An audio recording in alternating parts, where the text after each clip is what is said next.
60 secondes, pratique.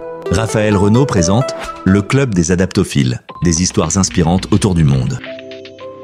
Bonjour les amis, je vous emmène aujourd'hui sur les océans du XVIIIe siècle, aux côtés d'un homme dont le nom évoque l'aventure, la découverte et le courage. Jean-François de Gallo, comte de La Pérouse.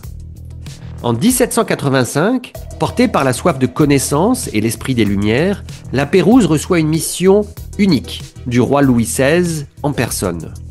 Faire le tour du monde pour cartographier des terres inconnues, échanger avec des peuples lointains et rapporter des trésors de savoir à la France. À bord de 2 navires, l'Astrolabe et la Boussole, il quitte Brest, traversant les mers démontées, bravant les tempêtes et les dangers inconnus. Partout où il pose l'ancre, il ne cherche pas la conquête, mais la rencontre. Observer, comprendre et respecter. Son voyage est une leçon d'humilité.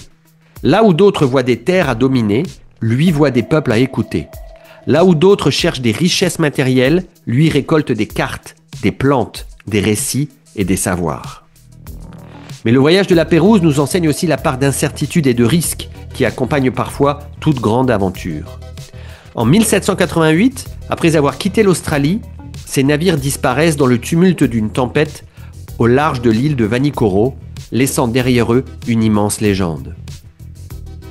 Même si quelques rescapés survécurent au naufrage et tentèrent de survivre sur cette terre hostile, ni La Pérouse, ni aucun de ses marins ne put finir son voyage et revenir en France. Alors la prochaine fois que vous hésiterez à vous lancer dans l'inconnu, à répondre à l'appel du grand large, souvenez-vous de La Pérouse.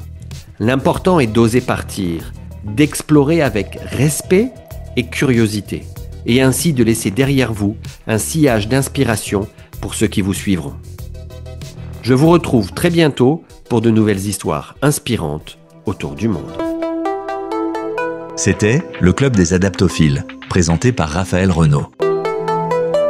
Françaisdanslemonde.fr